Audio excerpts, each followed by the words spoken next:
માંથી વાંચન 21મો અધ્યાય કડી 1 થી 14।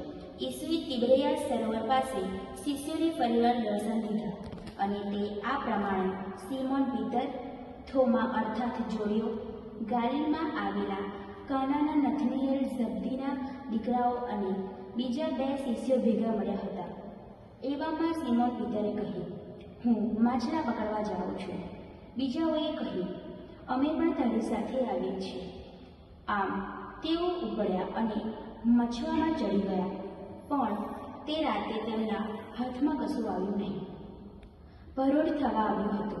એવામાં ઈસુ કાંઠા ઉપર આવીને ઊભા, પણ શિષ્યોને ખ્યાલ ન આવ્યો કે આ ઈસુ છે। પછી ઈસુએ તેમને કહ્યું, છોકરાઓ, તમારી પાસે કંઈ માછલી છે? તેમણે જવાબ આપ્યો, ના।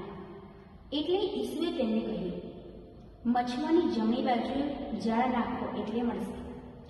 એમણે જાળ નાખી અને એટલી બધી માછલીઓ પકડાઈ કે તેઓ જાળ મછવામાં ખેંચી શકતા નહોતા। ત્યારે ઈસુના વહાલા શિષ્યે પીતરને કહ્યું, એ તો પ્રભુ છે, એ પ્રભુ છે। એમ સાંભળીને સિમોન પીતરે જબો ચઢાવી દીધો, કારણ તેણે કપડાં કાઢી નાખ્યા હતા અને સરોવરમાં ઝંપલાવ્યું। પણ બીજા શિષ્યો તો માછલાથી ભરેલી જાળ ખેંચતા ખેંચતા મછવામાં જ આવ્યા, કારણ તેઓ કિનારાથી બહુ દૂર નહોતા, માંડ 100 ડગલા હશે। કિનારે ઉતર્યા ત્યારે તેમણે જોયું તો કોલસા બળતા હતા, તે ઉપર એક માછલી પડેલી હતી અને રોટલો પણ હતો। ઈસુએ તેમને કહ્યું, તમે હમણાં પકડી તેમાંથી થોડી માછલી લાવો। એટલે સિમોન પીતર મછવામાં ચડેલી મોટી મોટી માછલીઓથી ભરેલી જાળ કિનારે ખેંચી લાવ્યો। 153 હતી। આટલી બધી હતી, તેમ છતાં જાળ તૂટી નહોતી। ઈસુએ તેમને કહ્યું, આવો, નાસ્તો કરો।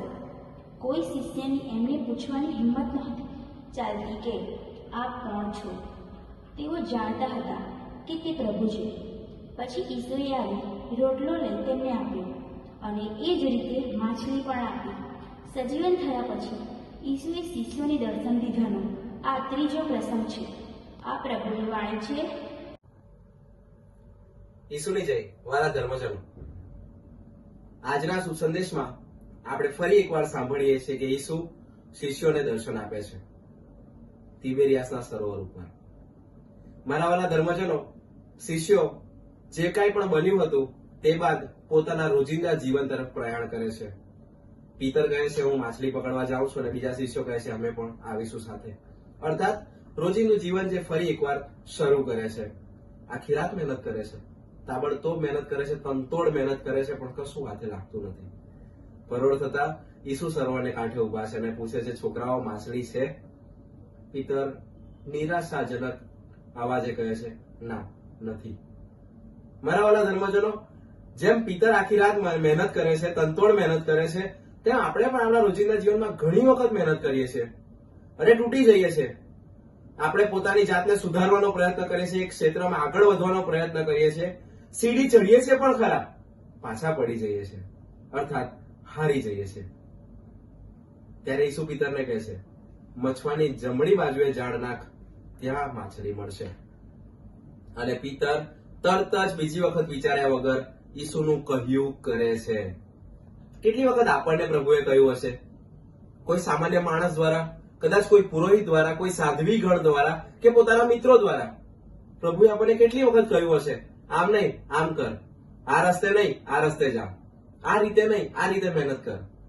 આપણે સાંભળીએ છીએ ખરા? પિતરે સાંભળ્યું અને જાળ તૂટું થવા લાગી, એટલી બધી માછલીઓ પકડાઈ, અને ત્યારે એમનો વહાલો શિષ્ય એમને ઓળખી નાખે છે, અરે આ તો પ્રભુ છે। મારા વાલા ધર્મજનો, આજે ઈસુ તેમને કોઈ મહેલમાં નહીં, કોઈ મંદિરમાં નહીં, પણ પોતાની વ્યવસાયની જગ્યાએ દર્શન આપે છે। વાલા ધર્મજનો, ઈસુ આપણી સાથે પણ છે, આપણા રોજિંદા જીવનમાં પણ છે। જરૂર છે સારા કાનની, સાંભળવાની જરૂર છે। ઈસુની જય।